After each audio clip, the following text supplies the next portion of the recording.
In his chamber, Lord Creon was met with his noble Sentry, who delivered to him the news that Polynices had been buried with a light sprinkle of dirt. The Sentry did not know who committed this crime, but Creon suspected him of committing it himself. The Sentry argued that he did not commit such a crime, and would not have even come to tell Lord Creon had the others not made him. Not believing him, Creon forces the Sentry to go find out who committed the crime, lest he be punished instead, and so the Sentry goes to stand guard and watch for whoever committed this act.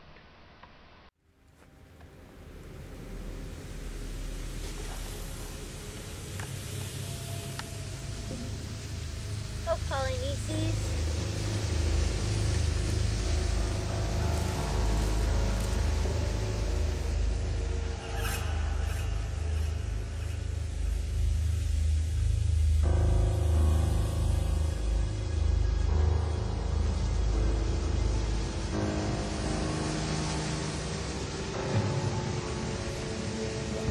Dear brother, this is for your soul.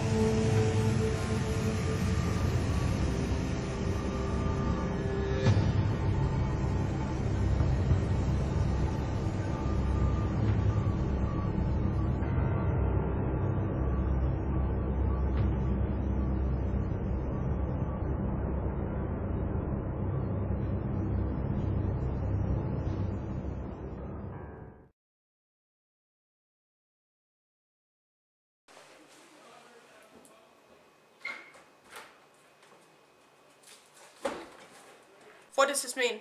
Surely the captive woman is the Princess Antigone. Why should she be taken? Here's the one who did it. We caught her in the act of burying him. Where's Creon? It's coming from the house. What has happened? Why have you returned so soon? Oh, King, one should never be too sure of anything. I would have sworn that I had not returned here so soon. Your anger frightened me so, and the things you threatened me with. But how could I have told then that I'd be able to solve the case so soon?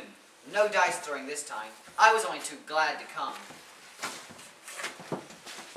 Here is the guilty one. Take her and judge her as you will. But I am through with this matter, and I am glad of it. But this is Antigone. Why have you brought her here? I saw her burying him, I tell you.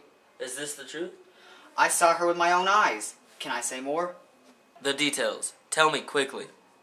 It was like this. After those terrible threats of yours, King, we went back and brushed the dust away from the body. The flesh was soft and stinking by now. So we sat on a hill to windward and kept guard. No napping this time. We kept each other awake. But nothing happened until the white round sun whirled in the center of the round sky over us. Then suddenly, a storm of dust roared up from the earth, and the sky and the plain vanished with all its trees. In the stinging dark, we closed our eyes and endured it.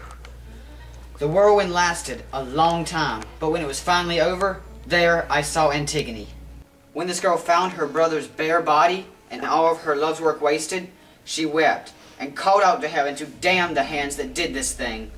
Then she brought more dust and sprinkled it on her brother's body, and then poured wine 3 times for her brother's ghost. We ran and took her at once. She was not afraid, not even when we charged her with what she had done. She denied nothing. And this was a comfort to me, and some uneasiness, for it is a good thing to escape from death, but it is no great pleasure to bring death to a friend. Yet I always say, there is nothing so comfortable as your own safe skin. And you, Antigone, you with your head hanging, do you confess to the burial of your brother? I do. I deny nothing.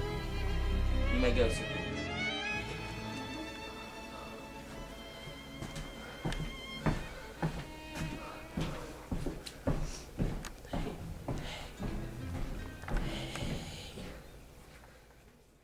Have you heard my proclamation on this matter? It was public. Could I help hearing it? And yet you dare defy the laws? I dared. It was not God's proclamation, and you have no right to make such laws. Your edict, King, was strong, but all your strength was only weakness itself against the immortal, unrecorded laws of God. They are not merely now. They were and shall be forever, beyond man utterly. I knew I must die, even before your decree, for I am mortal. And if I must die now, before it is my time to die, then surely this is no hardship. Ah, Creon, you smile at me. You may think me a fool if you like, but it may be a fool that convicts me of folly. She has much to learn. The inflexible heart breaks first. The toughest iron cracks first. The wildest horse bends its neck and then pulls the smallest curb. Pride in a slave? This girl is as guilty as double insolence, breaking the giving laws and boasting of it. Who is there a man here, she or I?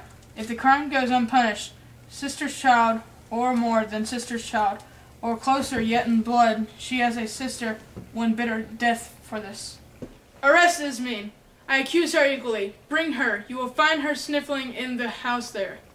Her mind's a traitor. Crimes kept in the dark cry for light. The guardian brain's shoulders. But now much more than this. His brazen boast and barefaced anarchy. Creon, what more do you want than my death? Nothing. That gives me everything. Then I beg of you, kill me, for this talking is a great weariness. For your words are distasteful to me, and I'm sure mine seem so to you. But they should not seem so.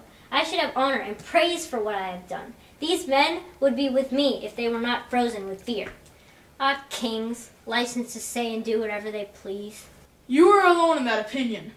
No, they are with me, but they hold their tongues in leash. Maybe, but you are guilty as they are not. There is no guilt in reverence for the dead. But Edicles, is he not your brother too?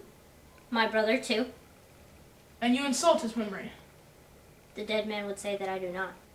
He would. You honor a traitor as much as you do him. His own brother, traitor or not, equal in blood. He made war on his country. Edicles defended it. Nevertheless, there are some honors due all the dead. Not as for wicked as for just.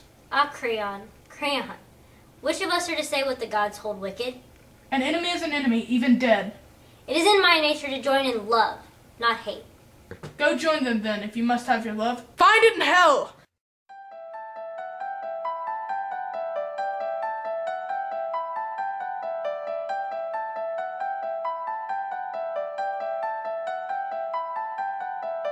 She protected her brother from dogs and vultures. Is this a crime?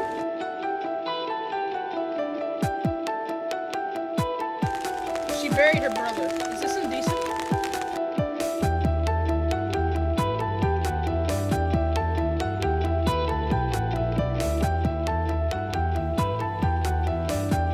Creon is wrong. Antigone hath done no wrong that be in the gods' ill favor. I must make sure she lives, and if I shall fail, this earth will be ridden of 2 tortured souls this day.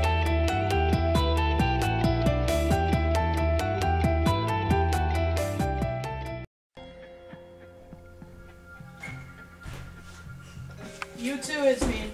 Snake in my ordered house, sucking my blood, stealthily, and all the time I never knew that their 2 sisters were aiming over my throne.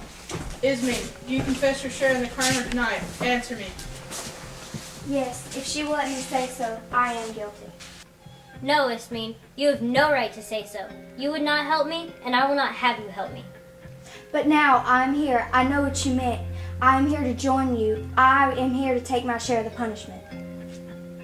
The dead man and the gods who rule the dead know whose act this was. Words are not friends. Do you refuse me, Antigone? I come here to die for you. I too have a duty to discharge to the dead. You shall not lessen my death by sharing it. What do I care for life when you are dead? Ask Creon, you're always hanging on his opinions. You are laughing at me, Antigone. Why? It is a joyless laughter, Ismene. But can I do nothing? Yes, save yourself. I shall not envy you. I shall have honor too. But we are equally guilty. No more, Ismene. You are alive, but I belong to death. Gentlemen, I beg thee to observe these women. One has seemed to have lost its mind, and one has seemed to have never had a mind at all. Grief teaches the steadiest minds to waver. You certainly did when you assumed guilt with guilty. How do I keep on living without her? You are. She is already dead. But your own son's bride? There are places enough for him to push the plow. I wish no wicked woman for my sons. Oh, Haman, how your father wrongs you. I had enough of your childish talk of marriage. Do you really intend to steal this girl away from your son? No, death would do that for me. But enough of this talk. You there, take them away and guard them well, for they are but women, and even brave men run when they see the death coming.